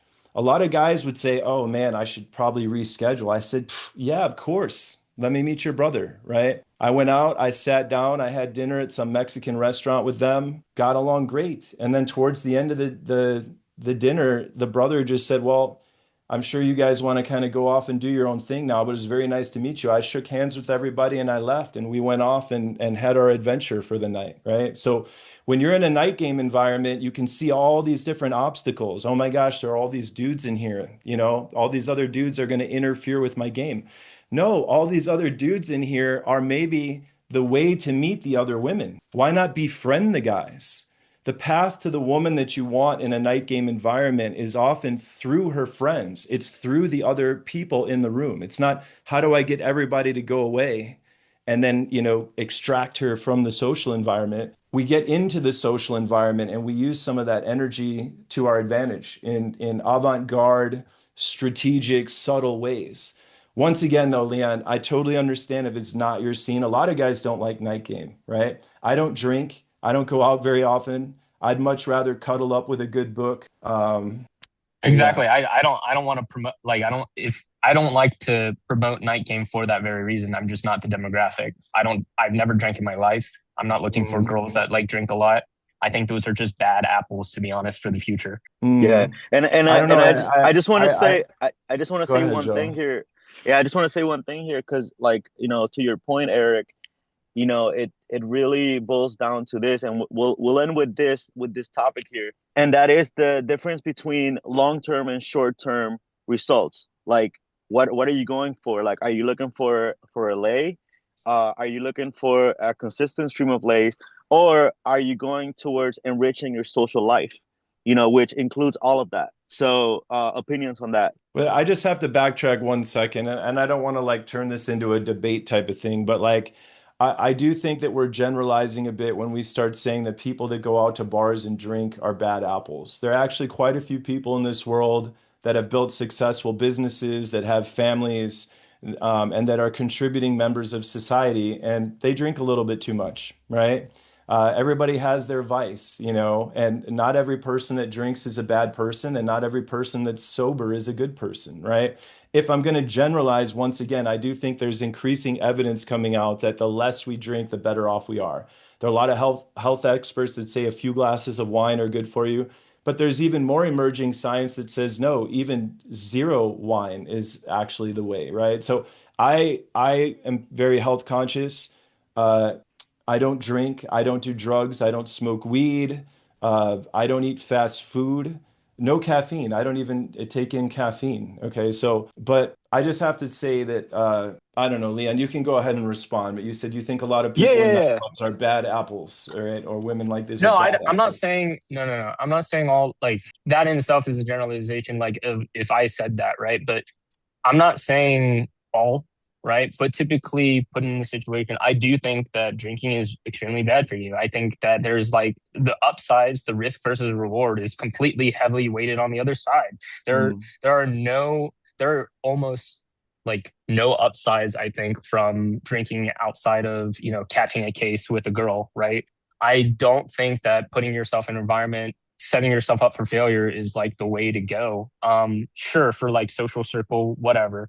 But I really don't think that, I actually don't believe those things will have a higher percentage of putting yourself in a much more fulfilling like relationship or end game result.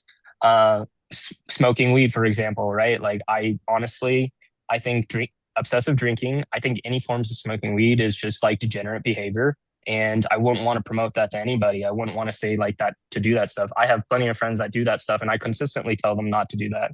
Sure, we have a mutual respect, but I will tell you, like, hey, what you're doing is degenerate behavior, because I believe that's degenerate behavior. And it's backed by as much studies out there as possible. You can look that up, whatever, And like, I respect what you say a lot, Eric, because like, ever so much like entering this space 4 years ago, when I talk to people, they always bring up mysteries, like stuff, and his philosophies and whatnot. And you're very close to that.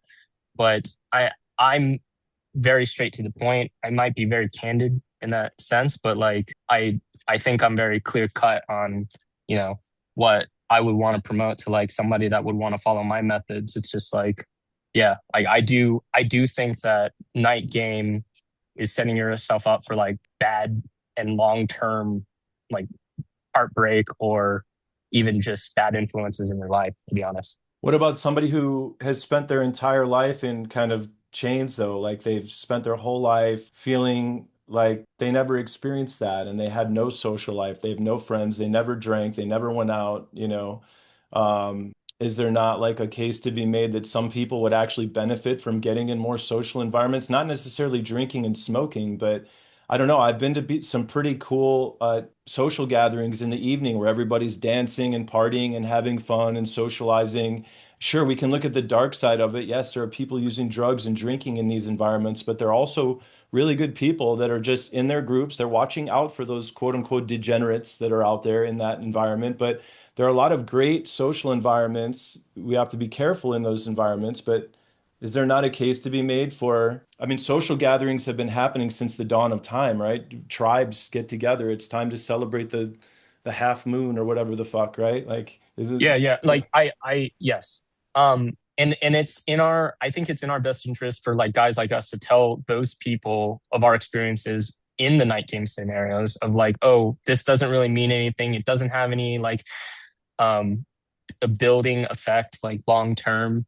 I think that like, yeah, okay, for instance, going out to the nightclub, I've learned personally like the I don't like meeting a girl in a nightclub. I rather bring my girl to a nightclub and have fun with her, dance and enjoy a romantic evening versus like meeting a girl out there. And to teach somebody like, oh, I want to have like a social experience, like what you just said. It's like, oh, a guy or a girl or somebody that hasn't had this dude, like having a social experience, a better one, I think a higher quality one during the day, or creating a canonical event during the day is way, way more self-fulfilling, and honestly feels a lot better during the day than somewhere in the night. Especially during the night, it's extremely overwhelming to like those type of people. I think in fact, I'm not even thinking. I would 100% guarantee that they would be way more comfortable than that, instead of being in an overwhelming environment where there's like lights flashing at you, so many people smoking and drinking. I think that there's more substance I in a I different work I, scenario. agreed. I work with a lot of guys that don't want to do night game, and a lot of people falsely assume that because I'm Mystery's wingman and I've known him for however long, right, that I'm some big night gamer. I'm not someone who specializes in night game, right? I actually think that social circle and online dating are two highly underrated avenues for meeting women. Everyone's like, oh, online dating, this and that. No, get on the apps and start learning how to use them because online dating isn't going anywhere anytime soon. It may even continue to grow in popularity. That is actually, I disagree with you, actually. Yeah. Yeah, I think modern dating has evolved where dating apps have gone past the what is it called? Do you game? Like not obviously game, but like do you play video games? I no, Aren't you not like an really. Elden Ring guy, game guy, or No, no, Elden Ring? no. I used to play video games until about sophomore year of high school, and then I Okay. realized the addictive power of them. So I stopped. I intentionally stopped playing Cool Borders 2. If you want to go back in time on PlayStation, I was playing Cool Borders 2, snowboarding game, and I said, I don't want to be like my buddies that are just stuck playing video games all day, and I intentionally stopped. But just to clarify, I wish I had more time for video games. I actually think they're pretty cool. If I had more Yeah. time, I would take up gaming. Yeah, so like I come from like the pro gaming background, and I think that there's another side of me that would have gone into the space like a lot faster if I didn't go down that route. But you know, being at like top 0.1% of like a video game, making that a career, and then like completely changing it, I adopted a lot of those philosophies into like what I'm doing now. Mm. But yeah, like essentially, getting off topic, I feel like it's like way better on a different podcast. I would love to talk to you about it. And Let me say yeah, yeah, good. what I think you're doing right here, and then I would love for Minakshi to jump in. I'm sorry, you're just patiently sitting there waiting your turn. Thank you very much. We keep just going back and forth here, but It's fun. what a It's lot fine. of She's a great listener, and she's. I know you see it like that, but like she's on almost every podcast that I do, so she's completely happy with that. Actually, she's not like nice. somebody who loves like she likes spotlight, but she's completely fine with that. So just Dude, let's cosplay. Let's help her out. Minakshi, build your perfect man. 3 attributes. Go. Let's help her. She just got Here's out of a divorce. Let's help her. Minakshi, speak. What's your 3 attributes of a perfect guy?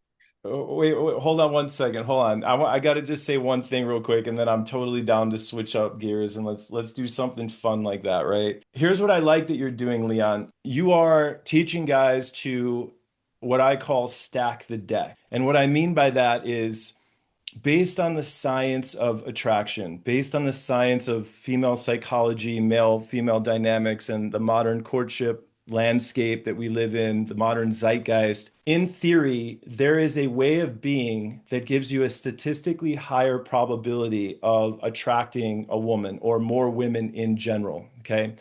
There are mindsets, there are behaviors, there are locations where we can go to meet women.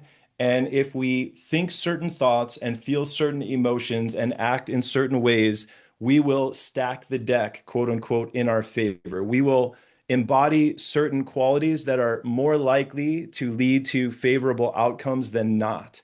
Okay. And what you're essentially doing is you're saying, guys, this is how I stack the deck. These are my mindsets, these are my frames, these are my frameworks and paradigms and how I see things. I'm sure you teach your guys like state control when they're actually talking to a woman, how to manage their internal state. Here's how I express my intent. Here are some of the words that I say. So you're basically teaching guys, this is what I've found works. This is what I've found leads to the most likely desired outcome that I'm looking for. I call it stacking the deck. I have ways that I stack the deck as well. If I were to tell a guy, look, man, if you want me to, I'll tell you exactly how I do it. How do I game? What do I say? What are my thoughts? But what I'm a little bit more a fan of now that I've been in this for a long time is I like giving a guy a menu of options. Here are all the different ways we can game. You can meet women at nighttime, social circle, day game, online. You want to be direct and put your intentions out there right up front. You can be direct. You can be indirect. You can use systematic game. You can use natural game. You can use inner game and just focus on mindset, right? There's all these different types of game that we can run. And then I like to customize it for the client. It's not how do I learn all these different aspects of game so I can game all sorts of different types of women. It's no, let's develop a style of game that is unique to you, that you think you can run sustainably over a long period of time, that you feel good about, and let's sharpen that one blade and get it really razor sharp. So for me, I have ways that I game and ways that I stack the deck and ways that I've found are advantageous and that work on most women. But I teach guys how to stack the deck in their own kind of unique way. That's the Sure. Yeah, sure. Where did you meet your wife? I met her online. You met her online? What Yeah. on a dating app? Hinge. Hinge. Oh wow. Haven't used Hinge in a while. Hinge. I used to get great results on Hinge. The girlfriend that I had before her was a long-term relationship as well, met on Hinge, many short-term relationships and hookups and so forth on Hinge. Um, I didn't use online dating apps for the longest time because I never really needed to. And I had this belief that there were all these sort of undesirable women on dating apps, like what, you can't meet someone in the real world. And I had someone say to me, dude, that's an outdated mentality. Dating apps are pretty mainstream. Like there are some decent women to meet online. So, okay, let Yeah. me try this out, right? Yeah. So like I personally disagree with that now on like let's say you met her on Hinge 3 years ago, right? Yep. Okay, so like the theory is I'm sorry, I didn't like complete my thought beforehand when I was talking about like the video game stuff. The video game stuff that I'm talking about is there's a term called diminishing returns when it comes to like min-maxing like your armor sets and whatnot in video games.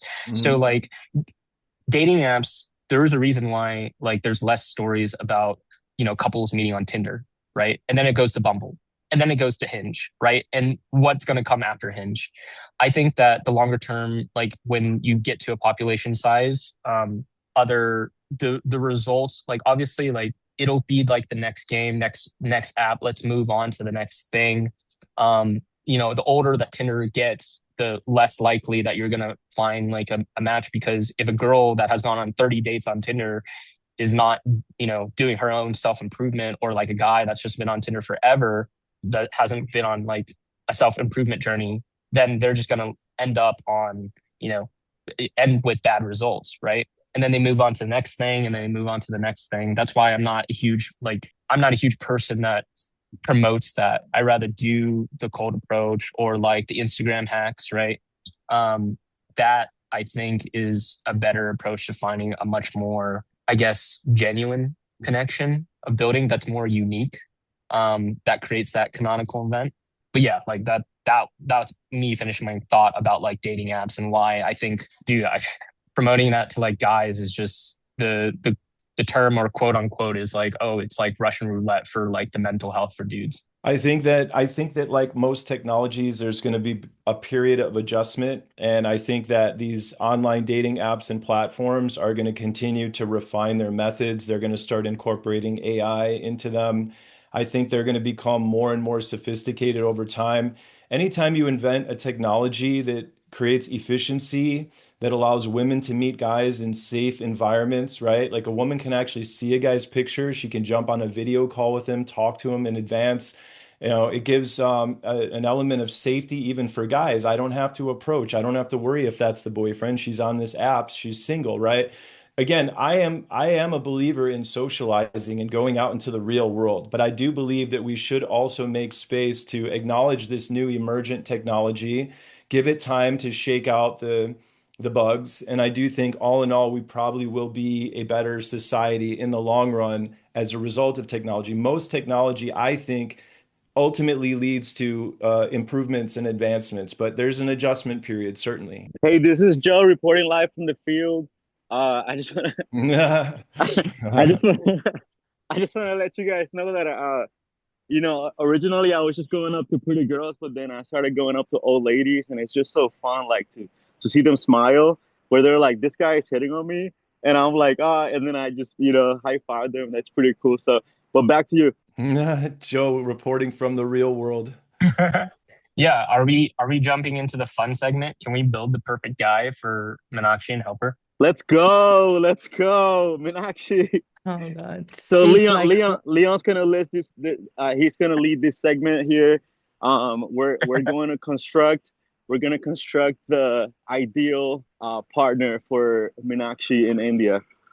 Let's call this section Minakshi Swamvar. Do you know what Swamvar is? What is it? Swamvar is a ceremony which was like in Indian tradition, all the princess used to have the ceremony where the most toughest, strongest, most wisest guy would make it to marry the princess. So that's entire ceremony of selecting the right partner for a princess is called Swamvar. Okay, the matriarchy. Yeah, I think Not if we enter the matriarchy, it's space, I'm kidding. like Swamvar, if I do the literal translation, is finding your own groom yourself. I'm just joking. No, thank you. I didn't know that's what it was called. It's interesting. Yeah. Eric, do you have any do you do a lot of the female students in your boot camps? Yes. I have worked with women before. Yes. I actually own datingcoachforwomen.com, the URL. I have datingcoachformen.com and I'm focusing on that. But in the very near future, I do want to launch datingcoachforwomen.com. The book that I wrote too, The Vortex of Love, How to Get a Woman to Fall in Love with You, it was intended to be read and endorsed by women. I do believe that women can read this and improve their quote unquote game, their ability to attract an ideal mate. Women can absolutely benefit from reading this. And the ideal is where men and women both read it and they can sort of communicate through the structure.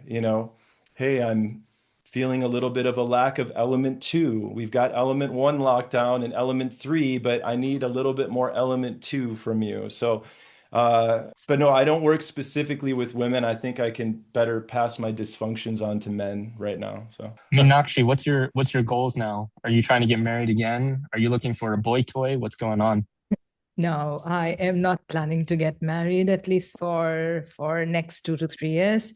But I have got now a very specific list of almost 20 to 23 qualities that are non-negotiable. Are you And relying on your own net out there, or are you relying on your parents for the arranged marriage of where you're at? I want to hear this let list. Yeah, you want to hear if you this have list? 23, look, I'm gonna cosplay. I'm not, like I said, I'm not completely because of the dynamic of the podcast. I'm assuming Eric's more on the opposite side, and I will just represent red pill side. Red pill side would say you have 23 qualities, man. You are cooked. You are I gotta cooked. say, I gotta hear the qualities before Yeah, I exactly. agree. Maybe they're reasonable. Let's hear them. Let's Yeah, test them. so number one thing is respect. Respect in every term. It's not just that the conversation, respecting my time, my energy, my efforts, and Of course. everything. Yeah. Wait. The Before we second, go, are you gonna rely on your net, or are you gonna rely on the arranged marriage situation in India? no arranged marriage No situation arranged can marriage. Okay, happen okay. because I just want my to clarify parents that are. beforehand. I didn't want our conversation to be in vain, but yeah. Minakshi, I want to hear some of the ones that we could disagree with. Like you say respect, and me and Leon are both gonna nod our heads. Like, yes, of course, there should be Yeah, respect, just right? go down the list, but like If we throw it give at. you a thumbs up, you go to the next one because I want to get to the ones where it's like, you want what, Mikash? You want the guy to. Okay, so the second one is growth. The person should take the entire responsibility of his own growth himself. Okay. So here's a question for Third you. one, That's a fair one, but let me just test that a little bit, okay? So when I first discovered the whole like studying the game and learning about this stuff, right? I learned that I was probably being a little bit needy emotionally with my last relationship. And I became extremely emotionally independent. I did not allow women to give me any sort of satisfaction or validation whatsoever. All validation, 100% had to come from within me, okay? And then I realized, like, am I sort of denying myself this wonderful gift that a woman can give me? Is there a point where I've become too detached to the point where I won't even allow a woman to make me feel motivated at all, inspired at all? So I agree with you. I think you want somebody who grows and is independent, but don't you also want somebody that can also serve as inspiration? Do you need somebody who is 1000% independent to the point where if you broke up with him, his heart wouldn't even skip a beat? So I know you don't want a guy that's falling behind, that you have to tell him to tie his shoes and make his bed in the morning, but do That's you a great understand what I'm point. saying? That's a great point because I also been there too. It's where you're like, hey, like this person broke my heart, so now I'm not gonna let another person a chance to. But yeah, back to you. So what my personal experience have been with when I call entire responsibility of growth, you know, I am not really sure if every man understand their emotion as is. Sometimes stress can cause you feeling frustrated, and that can lead you to anger. And anger is a mechanism which pushes people away. On the other side, if you're feeling emotionally vulnerable, that will help you build a connection with your partner. So you don't have to unleash your stress onto your partner. Why? Because this is a very important thing that I've learned during my entire journey, that if a male is stressed out, he can trigger the same stress response in her partner. And if her partner's stress response is triggered looking at their partner, then she will treat him as a threat. So you don't have to become a threat to your partner. You just have to be vulnerable so that she can give you that nurturing energy. Female energy in general is healing. Healing for what? When you are feeling vulnerable, when you think that, you need emotional support, express it as is. But what I've seen in general, people, when people feel stressed out, they feel angry, because at that point of time they're feeling weak. And when men in general, I'm not saying that 100% of the people, but most of the people, when they feel weak, they show anger because they don't want to show their partner that they're feeling weak. And that's what creates distance. So if you do not understand your emotion, take your time, process it, sit with it, understand what is it, and then you can interact. Minakshi, hold on 1 second. Take the coaching hat off. We're trying to help you here. So, you're giving advice. That's great.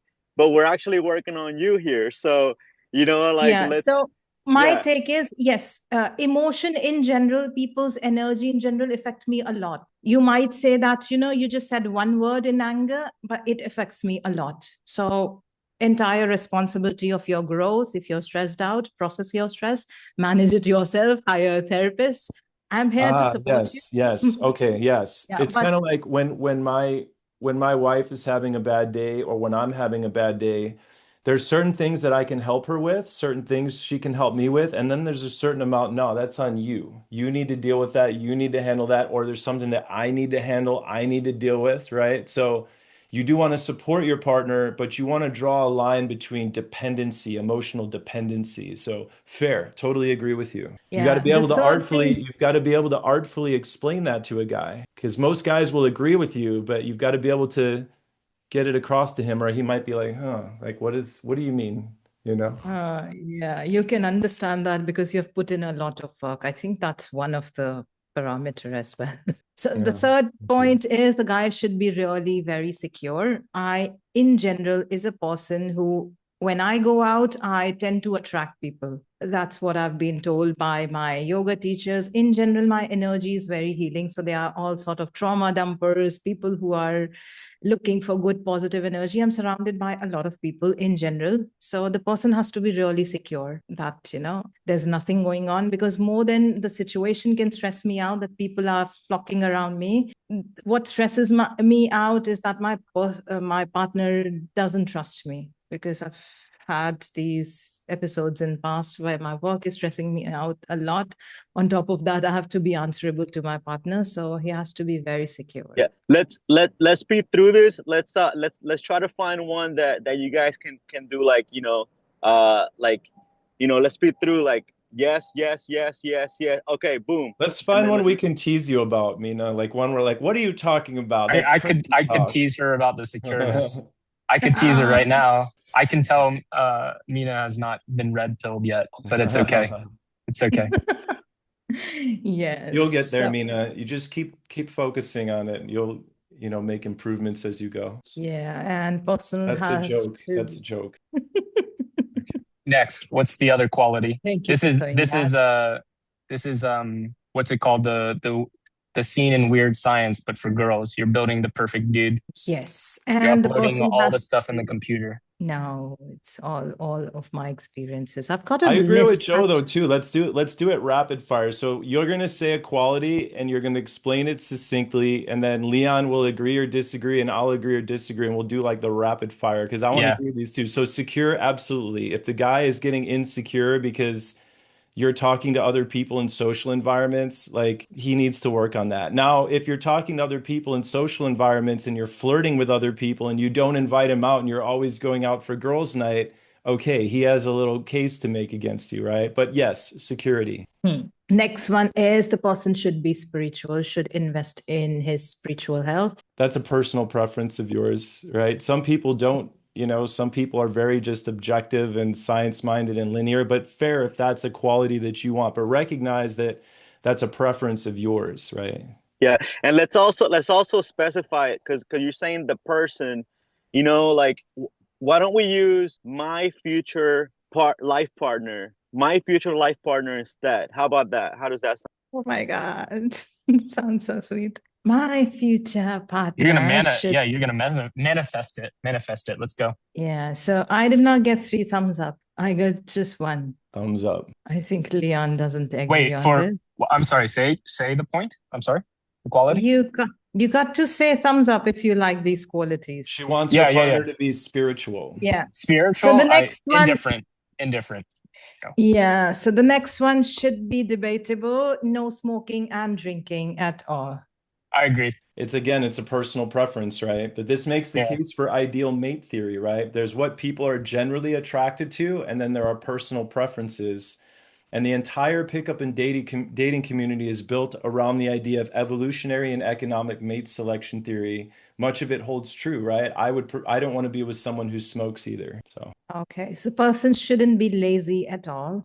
For example, if I am sitting here and he's sitting next to me and this light is closer to me, he shouldn't say, "Can you pass me the light?" Get up. ooh, that's a nuanced interaction right there, though. What has he done before this moment? Is he dead tired? Is he falling asleep?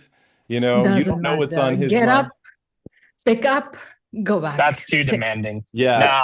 No, I disagree with that. Like, especially, yeah, I 100% disagree with that. If you are trying to give off feminine energy and be a little bit of like show a little bit of subservience to your guy, You like I think that's acts of love. I think that's acts of kindness to your guy if you're not gonna do that. Because like that's very unspoken language for even the guy to like do that for his girl. I don't really know what is the psychology behind it, but I don't like to take instructions at all, like pick this up, do this, do that. And it happens more often than you can think. It's not just about a person is tired. I think So you don't want to be told what to do, but you want a guy to read your mind and know what he should do according to your standards. He should grab that plate for you because he's closer and he should just know. That's completely No. reasonable, Eric. Just no. ask. I like to do even the smallest thing myself. If I want to get a thing, even if somebody else is closer, I would get up, pick up, because what So I let me have understood, what my understanding of burning calories is that, eat, the exercise thermogenesis doesn't, burn as much calories as your NEAT does, your non-exercise thermogenesis, when you get up, when you pick up things, when you do your own thing. I Oh my I God. don't. absolutely I agree that I don't want to be with a partner who's lazy, right? Laziness is definitely a huge turnoff, right? You don't have to make a bunch of money. You don't have to be the hardest working person in the world. Although I am attracted to hardworking women as well, but there is a difference between laziness. But where I draw the line is where when someone tries to impose their definition of hardworking and their definition of laziness on me. Let me give you an explicit example. Let's say I'm really busy working on something and I eat some food real quick and I decide I'm going to put the plate next to the sink and not wash it and I'm going to get back to what I'm doing. And I make the decision for myself that I'm not going to rinse that plate off and put it in the dishwasher right away, or I'm not going to wash it on the spot. I'm going to leave it by the sink, go back to what I'm doing. My partner does not do this, by the way. Katerina is wonderful. She does not order me around. She does not place demands on me. But in a hypothetical situation where she said, "Hey, go wash your dish," or "Why didn't you wash your dish?" Well, because I'm working on something else. Well, it just takes 2 seconds to wash it. I'm well aware that it takes 2 seconds to wash a dish. I made a decision, I made an executive decision about my own life that I wouldn't wash that dish in the moment. I'd come back to it later. You don't have to wash it. You can wait for me to wash it later if you want to, but I don't want somebody telling me when to do the dishes. Why didn't you wash that dish and put it in the dishwasher? Right? So you have to just be careful about saying to a guy like, you should just grab that plate for me because you're closer. You don't know. His mind could be thinking about, he could be fighting a million battles in his mind right there, thinking about something else. And you're sitting there thinking, how inconsiderate of him. That plate is right there. He should just grab it for me. He's closer. Eric is thermogenesis. Right? It's completely. Does that make sense what I'm saying? So I agree with you, Yeah. but don't get too extreme with it. That could be viewed as demanding. Yeah, but what I have observed is that men are selectively active. They tend to be lazy at home because they think that they're, and I'm talking about in general, the men that I have met. You are They generalizing, are, yes. yeah, they are selectively active, and they think that any chore which is inside home is meant to be done by women, which is why I feel it is a kind of disrespect of my time. For example, if do you help with the yard work though? Let me just throw this out there because there's been this yes, argument made I do. by I Yeah, do feminists, everything. and right? I just want I to inject this into context as well, because that's a different culture that Minakshi's in. So like what we consider to be lazy or not lazy, like it might be a little extreme over there. So just wanted to put that in there. Hey, I'm half Italian. I have Italian grandparents. I've seen how my Italian nonno was sometimes with my grandmother, okay? So I've seen it and I'm sure it's even more extreme there as well, right? But what I'm saying is, participate in everything. I do plumbing. The wall that you see behind me, painting and repairing the wall, entire thing is done by me. I can do heavy weight lifting. So I am happy to share the load. I let me even ask you clean my this. clean, fan, etc. What Everything. if your guy says he needs a nap? Like for example, let's say my Yes, he wife, can. I mean, he doesn't have to ask. I mean, anything that he wants to do, he don't need permission from me. But he okay, shouldn't be the fair. one instructing me. He shouldn't be telling me that, Certainly, what, certainly. this is the time to wake up, this is the time to sleep, do Agreed. this, do that. So Agreed. you don't understand how much it not that I'm saying no to a person if somebody tells me to do this, but I get extreme frustration after taking more than 10 instructions from someone. He should be asking you, right? He should be asking you, hey, Yeah. babe, can you please do this for me, right? Can you please do Yes, because this? it's easier to blame if somebody else is doing this for you, but if you do it yourself, you will It, accept whatever. it doesn't even seem like it's a request thing. It's more of a tonal issue. Oh, could you please do that for me? And Mina is like, oh yeah, I'll do it. But like, if you're like, take this dish to the dishwasher, she doesn't like that. But if you meet her, it seems like it's not the laziness; it's a tonal thing. You just want to be talked to like a princess. I got a fun story about this. I was staying with this girl in San Francisco at one point, and she I left my dish in the sink, and then she seemed very adamant about me washing the dish. So I was like, all right, yeah, I'll wash it a little bit later. And she's like, no, you're gonna wash it now. And I said, no, I'm not. Like, and so then I ghosted her because of that, because it was like, come on, like I'm not your child. Why are you treating me like this? And I felt hurt. So, but anyways, back to you. Thank you for Next being quality. Let's go. Yes, it kind of feels like a disrespect that you are not respectful for me or giving me instructions unnecessarily. But yes, it does matter how active you are when you're sharing the inside home chores. The next thing is, I lost count, is that the tone of voice. Sometimes Okay. people, I in general am a very soft-spoken person. My voice is like slightly lower than a normal person speaks. And when I talk to a man, they are like, you know what, I am this is my normal pitch and this is how I talk. you got to, if you can soften your voice, and I've seen people modulating their voice often, but you can't say that, this is the normal tone or this is the normal pitch of my voice on which I talk. So if somebody is sitting really closer to me, I don't like really loud noise. It has to be really soft.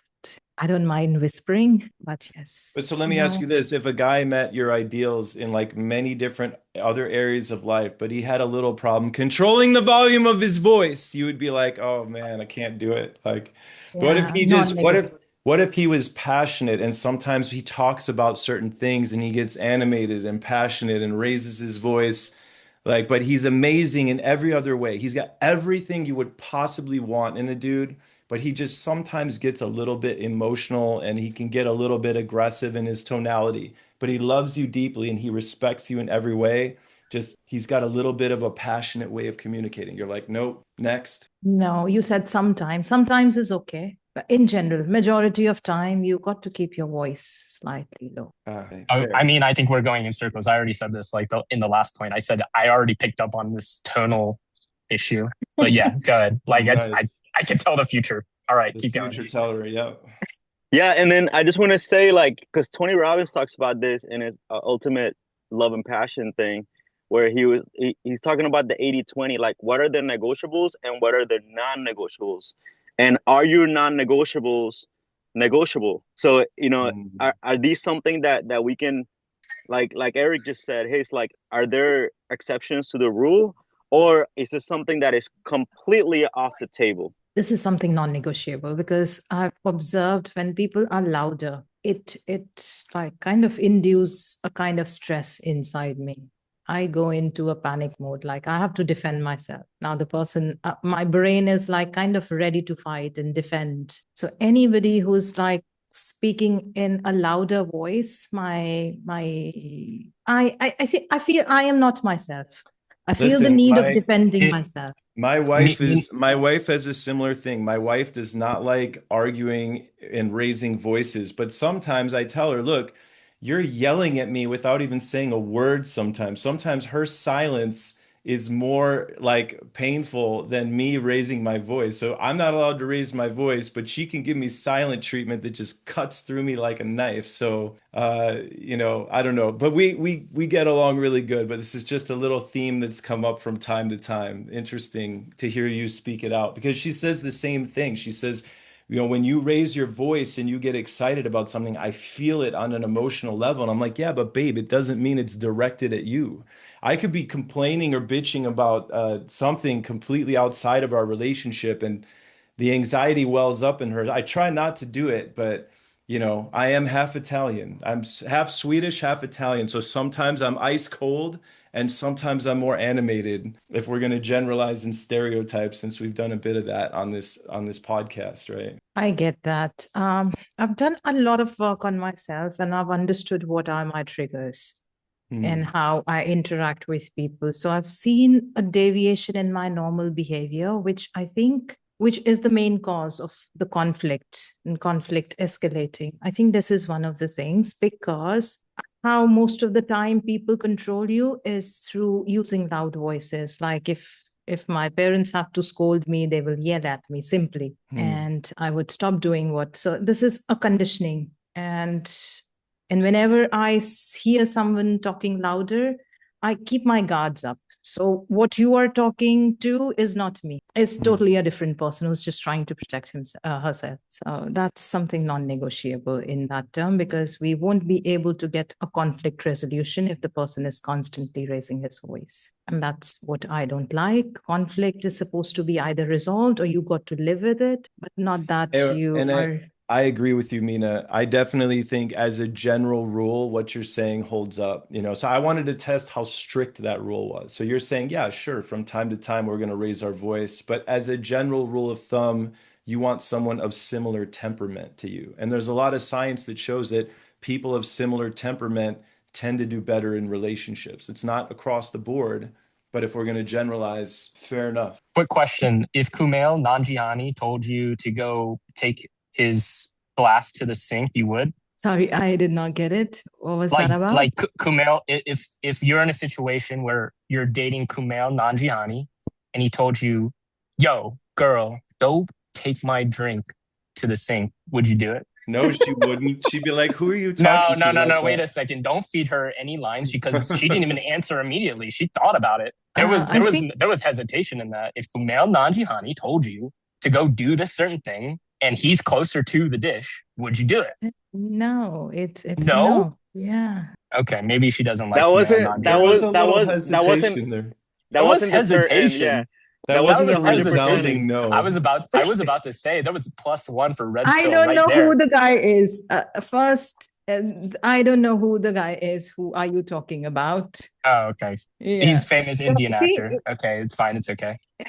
what's the name of the actor? Wait. Pull up Kumail Nanjiani and type in Eternals and just look at his body and tell me you wouldn't. I just need the confirmation. The guy from Eternals. Remember, did you watch the movie Eternals? Minakshi. No idea. I was trying to pick a famous Indian actor globally. I don't know. All right, Famous what Indian about actor would what be ab- Shah Rukh Khan. Shah Rukh Okay, Khan? Yeah, what if about he told you, hey, listen, woman, go take my drink to the fucking dishwasher, and it means relationship or not with this guy, would you or would you not? That's the question. It doesn't matter how famous the actor or the person. If he isn't treating me right, I mean, what would I do? I would sell him on the television? Well, would you do it or not? No, but No, you're in a relationship with him You're though, in a like, relationship. Yeah, exactly. No, I would ask him to politely ask him and check with him if I want to do it. A request. And yes, Interesting. I believe if it's a believe what- request, yes, I would definitely do it. I It's a tonal believe what thing. It's a tonal thing. I Yeah. believe what I Minakshi don't- is saying. She's not gonna take orders from someone just because he's famous and good looking. Minakshi's she's operating from a place of principle. She's not operating from a place of unbridled just conditioning. Yeah, I don't take orders, but yes, I do take request. And 100% of the time, if you request, I will fulfill it. No questions asked. I could see Minakshi being like, "Oh, that was quite rude, but I guess I'll do it for him," and she takes the plate and then like thinks like, "Should I confront him about that? Or maybe I'll just let it go and see if he does it again." Like I could see Minakshi being like the mature adult in the room and just being like, "All right, I guess I'll take the dish, weirdo." Right? All right, what's the Yeah, next quality? That was my Yeah. terrible attempt at an Indian accent, by the way. Forgive me. No, it was great. Next is, what did I cover? You said respect, spiritual, laziness, tone. 8 hours of sleep. The person should be concerned about his and mine sleep. Sleep is non-negotiable. Something he cannot say that, you know what, no, it's just a one-time scenario. Okay, couple of days I can understand. From 365 days, let's say 20 days, 30 days is fine. But yes, 8 hours of sleep. He should take care of his own sleep, and I mine. No, nothing that it's 10 a.m. You should wake up. Nothing like that. I need 8 hours of sleep. I don't like to be disturbed in between. Non-negotiable. Then I think that's a next preference. Okay. I thought that I was going to agree with Minakshi on this, but I'm actually starting to lean a little more toward Leon. I think that some of these are a little bit extreme in this sense. Hear me out, okay? I believe that sleep is of vital importance, and I believe we should be getting 8 to 9 hours of sleep, okay? But there are some studies out there that show that 6 hours, 7 hours of deep sleep, if someone's a really good sleeper, quote unquote, that can be enough, right? There does reach a point where it becomes a little bit unhealthy. I am actually somebody who slept well my entire life until recently. I have been, no matter how late I go to bed, I wake up between 4 and 5:30 in the morning and I can't shut my brain off and I can't go back to sleep. But I'll do a power nap in the middle of the day. I'm trying to get to the bottom of that. I'm trying to figure it out because sleep was always my escape, and for some reason I'm not sleeping well and I'm trying to figure that out, right? But here's the thing, like if you gave a guy this list, for example, on a first date, there are probably a lot of guys that would look at it, especially when you start getting into like the guy must sleep 8 hours, like maybe 20 days of the year he can negotiate that, but otherwise 346 days a year, like, no, you have to sleep 8 hours or this isn't going to work. That's getting a little bit like narrow. That's a little bit like, I don't, this girl sounds demanding. And I'm just going to say this from the male perspective. I think women would agree with this as well. But being with somebody who has standards that are too rigid, the fear is, well, what if I don't meet this person's perfect standards all the time? Are they going to be constantly punishing me and pushing me to live in some optimized way? Like, so I think it's good to have standards and have an ideal in your mind. But like Joe said, how negotiable are your non-negotiables here? Imagine a guy's amazing in every way, but he sleeps 6 hours. Sorry, deal breaker. I'm not going to be with this guy. I am not going to take care of his sleep. That's what I recommend to the guy, but I am going to sleep for 8 hours. Reason being, sometimes I'm working as per Australian timings. I don't usually work as per Indian timing. So my sleep cycle can be something different. And that's what So Indian your people sleep say that, cycle, you're yeah, saying Indian you people you are want to like, you sleep. shouldn't, as a Oh, okay. woman, you That's sorry. That's just a should be past misunderstanding 10. then. Wait. Forgive me. That's a misunderstanding then. So you just want somebody who respects that you get 8 hours of sleep and you are very Yes. rigid about your sleep. That's fair. That's And do absolutely not fair. disturb me just because what clock says is it's completely different. I don't work as per Indian timings, and I've been disturbed in my sleep, not just my partner, but a lot of people, that you should be up by certain hours, which doesn't work for me. Mm. So I don't like to be disturbed within my sleep, because how do I function normally then? I still have vivid variety of schedule. My day doesn't look the same. So I need to prioritize my sleep first. If you want to prioritize your 8 hours of sleep, you take care of that stuff yourself. Did you actually have a guy who tried to tell you when to get up and like don't sleep 8 hours? And No, that's not 8 hours, but he would wake me up for like very minuscule issue that, you know what, we have domestic help. Can you give her instructions what to do, what to cook? And it was a busy office day that I've slept at 2 a.m. and he woke me up at 7 a.m. and it was really stressful. I never wake my wife up. I want her to sleep until her body tells her she doesn't need sleep anymore. I will never tell my wife, hey, get out of bed and do something for me, ever. Unless it's an emergency, like, hey, babe, the house is on fire. Like, some emergency, sure, I'll wake her up. But that's terrible. A guy should not be waking you up to do stuff like that. I think these are first world problems. I think that if I'm like, hey, like I mean, I would just say like there's not for you, but I mean, in my opinion, there should be exceptions here. Like it doesn't have to be like a complete emergency. Like, but yeah. You guys, I think I got to get rolling here. I have a call in about 17 minutes and I have a little bit of work to do before I jump on that call. It's been really a pleasure speaking with all of you. Joe, can I plug a few things real quick before I jump off? And I'd love to jump on another call and continue this as well. Yeah, let's do the precursor for the part two, and yeah, so let's just end up just we'll do a round robin of like you said, like plug in whatever, and then final thoughts, of value for the call. Yeah, if you guys don't mind, I'll just go first so I can jump off here. Go for it, man. Yeah, no, I really enjoyed this conversation. I love hearing everybody's viewpoints. And I think that the main takeaway that I would say to guys is we know what women are attracted to according to science and data and even just experience, and even just look out your door at what, women seem to gravitate to, right? This is well documented across time and culture and so forth. But once you understand those fundamental elements of attraction and mate selection and so forth, think about what makes a woman unique and think about what makes you unique as a person. Develop a style of game that is going to work for you, that you can run sustainably over a long period of time, and adjust that and experiment with that and keep refining that until you find what works for you. Again, I think a big thing that we have going in our industry is we have many coaches saying, be this dude and you'll get the girl. That may work for some guys, but it may not work for others. And I think the guys that it works for, great, but what about the other guys? I cover a lot of these topics and more in my book. It is available on Amazon right now. I intentionally priced the ebook and the print book the same because I want to incentivize guys to get a physical copy of the book. I put a lot of energy and effort into designing it and formatting it well and making it look really nice on the inside. So I'm going to strongly encourage purchasing a physical copy of the book, The Vortex of Love, How to Get a Woman to Fall in Love with You. I have boot camps coming up this year with Mystery. You can visit datingcoachformen.com, request a consultation. You can find me on Instagram, TikTok, Facebook. Datingcoachformen.com is my website, Eric Carlberg. The Vortex of Love, How to Get a Woman to Fall in Love with You. And I absolutely want women to read this book as well. This is a book that is meant to be for just about anybody who wants to improve their love life.